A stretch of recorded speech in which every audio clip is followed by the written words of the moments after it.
Bonjour à toutes et à tous et bienvenue à notre session hebdomadaire du Sursaut. Alors, beaucoup d'entre vous ont été choqués ou interpellés au moins par les récentes élections en Italie. Alors, pour nous éclairer, je suis très heureuse de recevoir ma collègue Benedetta Buttiglioni, directrice adjointe de notre Transatlantic Institute à Bruxelles, aujourd'hui. Bonjour Benedetta. Bonjour Simone, bonjour. Merci beaucoup pour cette invitation. Alors, Benedetta, pour commencer, comme je viens de dire, ces élections et notamment l'écrasante victoire de Giorgia Meloni ont beaucoup été commentées partout en Europe, ici en France, sans aucun doute. Alors, qu'est-ce que vous pouvez nous dire de ces résultats et selon vous, qu'est-ce qui explique la victoire de Giorgia Meloni? Oui. Tout d'abord, effectivement, la victoire de Giorgia Meloni a été très choquante en Europe, je le comprends, en Italie aussi, mais il faut dire qu'elle n'était pas inattendue. Enfin, je pense qu'en Italie, on savait qu'elle allait gagner. Le problème, c'était avec quelle majorité. Et pourquoi c'est quand même choquant? Parce que si on pense que les partis de Giorgia Meloni, Fratelli d'Italia, en 2018 a récolté les 4,3% des votes. En 2019, les 6,4%. Et seulement 3 ans plus tard, maintenant, les 26%. Alors là, c'est choquant. Là, il faut vraiment se demander qu'est-ce qui s'est passé. Et je pense que ce qui s'est passé, c'est tout d'abord une déception très forte de l'électorat vis-à-vis du Parti démocratique, le Partito Democratico, et les mouvements de 5 étoiles, qui étaient les partis qui jusqu'à maintenant avaient une majorité.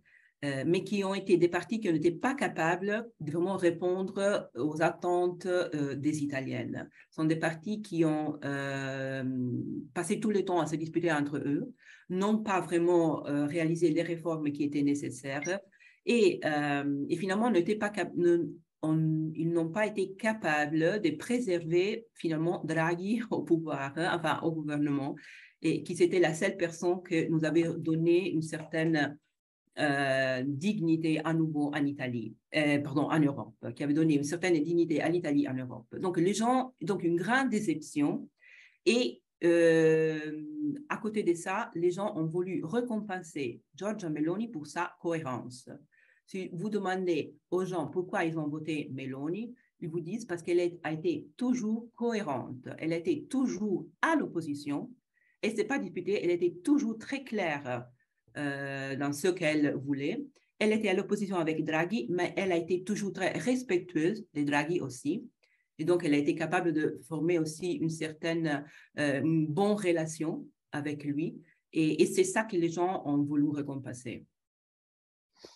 Alors, maintenant que la campagne est terminée, il y a forcément des questions qui se posent, et notamment, à quoi doit-on s'attendre de la part d'un gouvernement, Mélanie, à la fois sur la politique intérieure, sur le programme qu'elle a défendu pendant l'élection, mais aussi sur l'Europe, sur l'Union européenne. On dit parfois qu'elle est plutôt anti-européenne ou eurosceptique.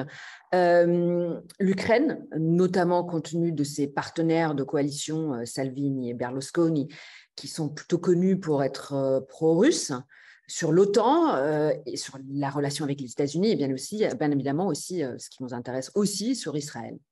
Oui. Bah, on va dire, en politique intérieure, tout le monde a eu très peur, surtout d'une possible attaque aux droits civils, qu'on était, par exemple, notamment les problèmes du droit à l'avortement. Et je me sens de dire que je me suis lu son programme, évidemment, et elle, par exemple, c'est vrai qu'elle défend la famille traditionnelle. Elle va défendre la famille traditionnelle, mais elle ne touchera jamais à la loi contre l'avortement, la 194. Donc là, elle essaie de rassurer les gens. Il y a déjà les gens dans les rues en Italie qui manifestent en contre de l'abolition de la loi 194, mais ça n'est pas dans les programmes, pas du tout. Comme aussi, elle va continuer à défendre les unions civiles. Donc ça, c'est important. Oui, elle n'est pas favorable à l'adoption de la part des familles homo et elle n'est pas favorable à la maternité d'autrui. Donc là, on ne gagnera pas dans les droits, mais elle ne va pas éliminer ce qu'on a été rejoint jusqu'à maintenant. En politique interne, encore évidemment, elle veut une immigration contrôlée. Elles répondent aux pères des Italiennes qui voient toujours les nouveaux débarquements qui arrivent aux frontières de l'Italie, dans nos côtes, et répondent à les pères des Italiens qui se sont abandonnés par l'Europe pour le fait que le problème de l'immigration est un problème italien, n'est pas un problème européen. Et donc, elle veut une immigration contrôlée. Mais, qu'est-ce que je peux te dire encore? Elle veut favoriser, évidemment, les jeunes dans le sens que nous, on a un taux de chômage très, très élevé, un taux de chômage des jeunes très, très élevé. Pour te dire que les mois passés, au mois d'août, étaient les 23,1%. Donc, elle veut évidemment introduire des mécanismes qui favorisent l'embauchement des gens. Elle veut défendre les moyennes et petites entreprises, promouvoir les Made in Italy, sont toutes ces propositions qui sont contenues dans son programme. Si on vient à la politique étrangère, il faut dire qu'elle envisage déjà une politique étrangère fortement ancrée à l'Europe, totalement atlantiste, et donc dans la continuation de ce qu'elle a été la politique italienne étrangère jusqu'à maintenant. Vis-à-vis de l'Ukraine, elle a déjà dit qu'elle va défendre l'Ukraine avec tous les moyens. Donc, elle est en faveur de la défense de l'Ukraine, elle est en faveur de toutes les sanctions contre la Russie. Et ça, c'est intéressant justement parce que, comme tu as dit, dans sa coalition, il y a Salvini et Berlusconi qui sont les amis de Poutine, enfin, qui ont été les amis de Poutine jusqu'à maintenant.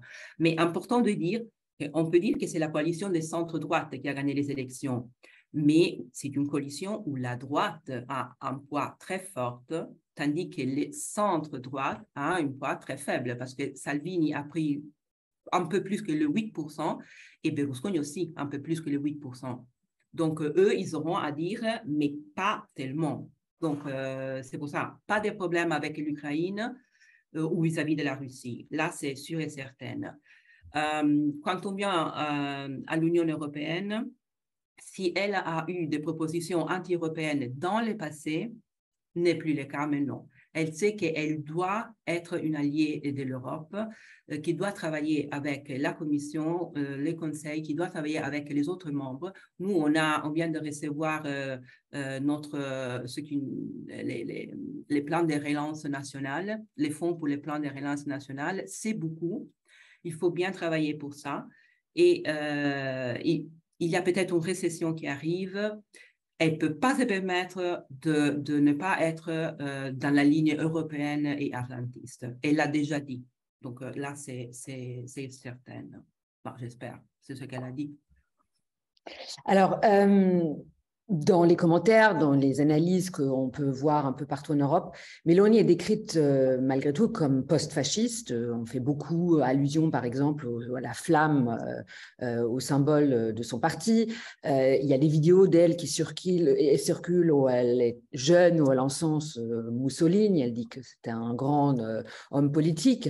Il y a des vidéos d'elle où elle fait des insinuations qui sont comprises par certains comme étant légèrement antisémite à la finance internationale. Donc, on peut légitimement se poser la question si voilà, tous ceux qui sont engagés dans la lutte contre les extrêmes, contre le fascisme, mais aussi la question des minorités et également la toute petite communauté juive en Italie. Est-ce qu'elle est inquiète? Et s'ils sont inquiets, est-ce qu'ils ont raison d'être inquiets? Oui, et non, dans le sens que la communauté juive en Italie, heureusement, pour l'instant, n'est pas inquiète ou n'est pas très inquiète. Il faut dire que déjà la communauté juive italienne a exprès un candidat qui a été élu avec Fratelli d'Italia. Donc nous, on a un député de la communauté juive qui va siéger dans le Parlement avec Fratelli d'Italia.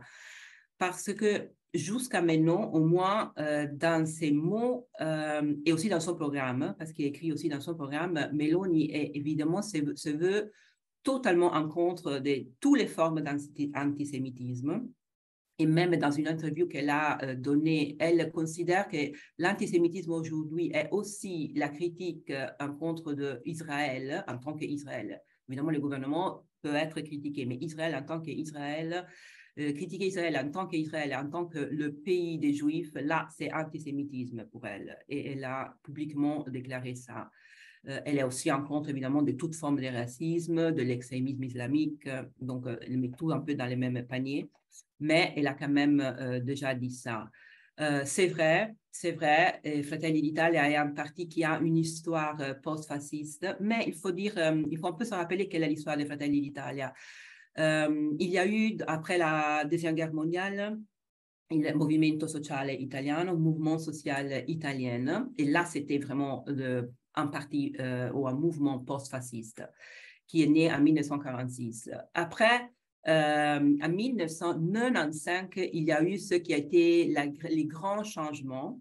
Donc, ils ont renoncé au fascisme, ils ont changé les noms, ils s'appelaient en 1995 Alliance nationale, et ils ont donc renoncé publiquement au fascisme et condamné publiquement le fascisme. En 2012, Alliance Nazionale est entrée, enfin, s'est unie avec Forza Italia dans un autre pays, c'est un peu l'histoire italienne, Partito des Libertés, Parti des Libertés. Ça, c'était en 2012. Donc, il n'y avait plus un parti. En 2012, il n'y avait plus un parti de droite, mais il y avait une formation unique des centres-droite, Forza Italia et Alliance Nazionale. 2 ans après, 2014, la partie droite de cette formation de centre-droite se détache et forme Front Fratelli d'Italia. Donc, il y a eu tout un renouvellement dedans. On ne peut pas dire que c'est vraiment descendant direct du mouvement social italien. C'est important de dire. Après, il y a un problème, évidemment. La Flamme est encore dedans. On lui a demandé de l'enlever. Elle ne l'a pas fait. On dit qu'on ne l'a pas fait aussi parce qu'il lui apporte quand même des votes. Parce que le problème de Fratelli d'Italia, finalement, n'est pas en soi Giorgia Meloni ou les autres dirigeants, est plutôt l'électorat de Fratelli d'Italia. Une partie de l'électorat reste une partie d'extrême droite. Ça, c'est sûr et certain. Mais elle-même, et je me permets maintenant de lire parce qu'elle a elle-même dit nous avons consigné le fascisme au passé il y a une dizaine d'années. Nous condamnons fermement la perte de la démocratie, les outrageuses lois anti-juives et la tragédie de la Deuxième Guerre mondiale.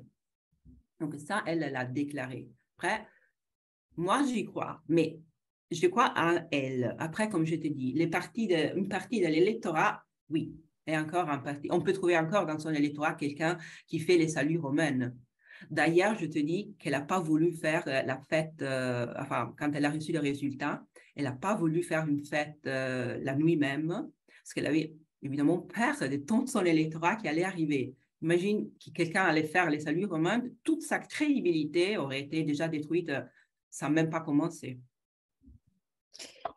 Merci beaucoup, Benedetta, pour cette analyse. Je pense qu'il est riche d'enseignements, en tout cas, j'espère, pour nos auditeurs, nos amis. Voilà, après, tout est ouvert au débat et on verra dans l'avenir, bien évidemment, ce que ça donne. Merci beaucoup. Merci à toi, Simon. À Merci bientôt. à tous. Au revoir.